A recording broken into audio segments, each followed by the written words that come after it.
Join me as I dive deep into the world of social media secrets and try to uncover dark online encounters lurking behind the screens.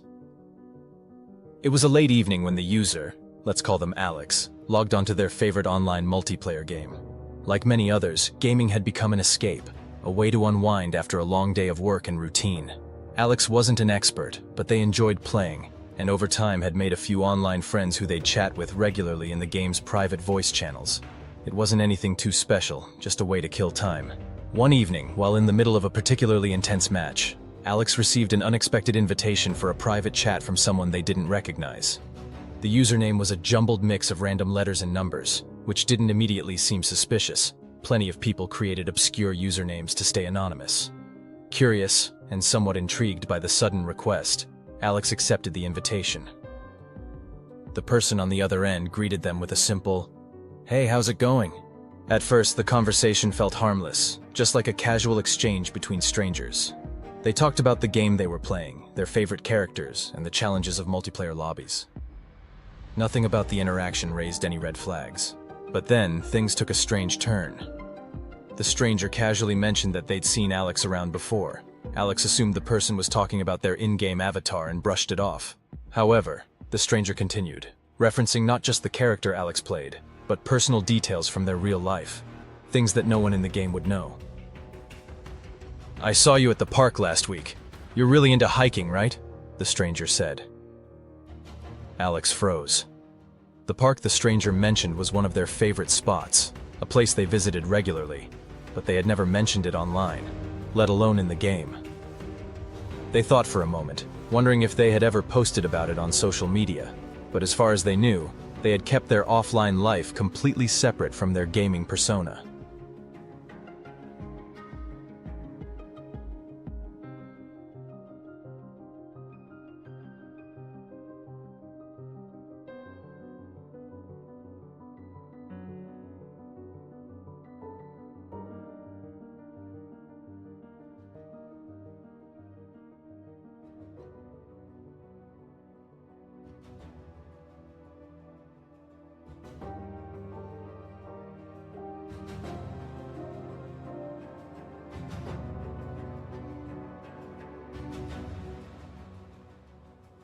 How did this stranger know about that park? The stranger continued to spout more personal details. "I know you like to go to that little coffee shop near the park. The one with the outdoor seating. You always sit by the window when you go there, don't you?" Alex's heart started racing. How could this person know this? It was a small local place, and they hadn't shared this information anywhere online. They tried to remain calm, but their thoughts raced as they tried to rationalize what was happening. "Who are you?" Alex typed back, trying to hide the rising fear in their words. The stranger's response sent a chill down Alex's spine. "I've been following you for a while." Alex's mind began to spin. Following you for a while? What did that even mean? The stranger didn't seem to be threatening, at least not overtly, but the unnerving familiarity they had with Alex's life felt like an invasion of privacy. The thought that someone had been watching them, tracking them outside of the game, was too much to ignore. Trying to regain control of the situation, Alex asked the stranger how they knew so much about them. "How do you know where I go, what I do?"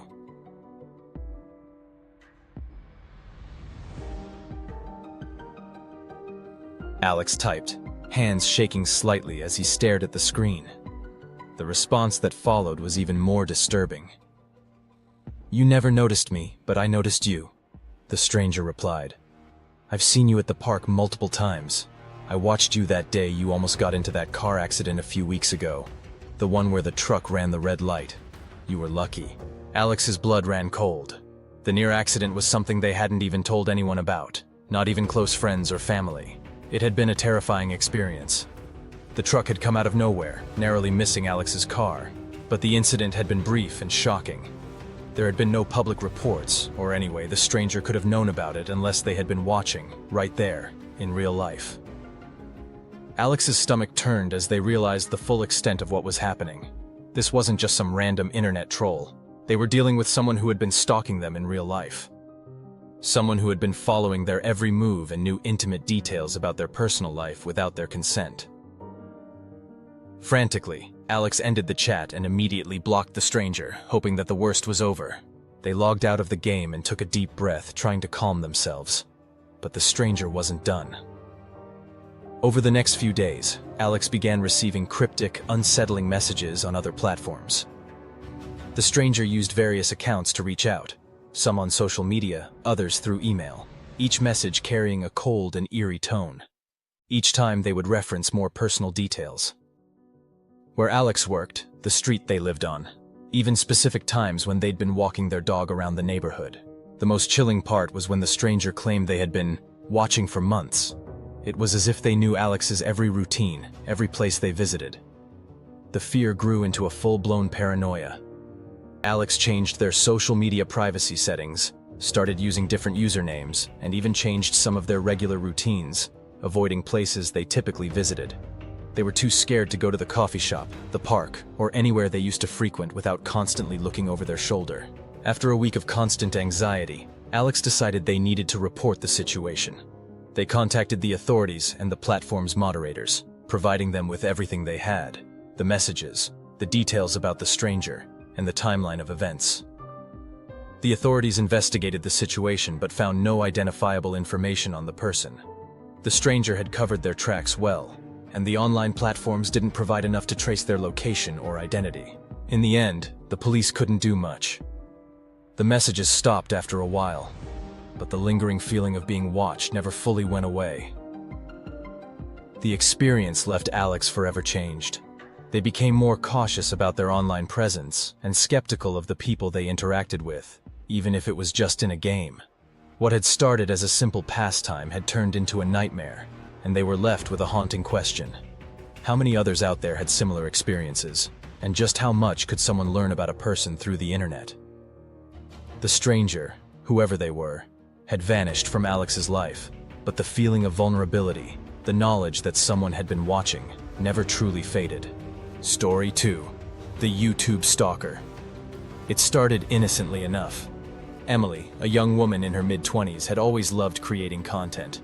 She was a regular on YouTube, uploading vlogs about her daily life, her thoughts on various topics, and the occasional beauty tutorial. She didn't think of herself as a YouTube star. Her subscriber count was modest, but she enjoyed the creative outlet, and the community that developed around her channel was supportive and kind. Most of the comments were what she had expected: positive feedback, encouraging words, and questions about her videos. One viewer, however, stood out to Emily. The username was an odd string of letters and numbers, but the comments were always polite and friendly. Emily smiled at these, appreciating the support. Over time, the comments started to feel more personal, though, as if the person was getting to know her beyond the videos she posted. "I love how you talk about your weekends. Do you usually go to the park near your house on Sundays?" One comment read. Emily paused. How did this person know about her weekend routine? She hadn't mentioned the park in any video, and it wasn't a place she had posted about on social media. A small sense of unease stirred within her, but she shrugged it off, assuming it was a coincidence. After all, many YouTubers have viewers who watch their content closely. But the comments didn't stop there. As weeks passed, the viewer became even more specific in their observations. They started referencing things from her daily life. "I noticed you wear a red jacket every time you go grocery shopping." Another comment. "I saw you walking to your car last week. You drive a white sedan, right?" Emily tried to ignore the oddity of these observations. The comments were still polite, even flattering. They spoke as if they were just fans who had been paying attention, nothing more. Still, the frequency of the comments, and their increasing personal nature, left her feeling uncomfortable. The thought that someone had been watching her outside of her YouTube videos made her uneasy, but she convinced herself she was overthinking it. Then came the day the comment took an even darker turn. "I think I saw you at the coffee shop last week," the commenter wrote. "You were sitting by the window sipping your coffee. I almost came over to say hi, but I didn't want to interrupt your time alone." Emily froze. The coffee shop was a place she visited every weekend. It was her quiet refuge, the spot where she could escape the world and relax with a warm drink. But she never talked about the coffee shop in her videos. She had only mentioned it once or twice on her Instagram, and only in passing. Confused and unsettled, Emily decided to respond. She asked how the commenter could know she had been there. The reply was quick. "I recognize you from your videos, your style, and your voice. There's no mistaking it. I just wanted to say hi, but I didn't want to seem too forward." It was as though this person had been tracking her every move, quietly observing her life from afar. At this point, Emily's nerves were frayed. She tried to shake it off, but the next few days were filled with more unsettling comments. The viewer referenced specific times they had seen her out and about, described the parking lot she often parked in, and even mentioned a time when she had been in a rush to get to an appointment. Emily was starting to feel like her private life was no longer private.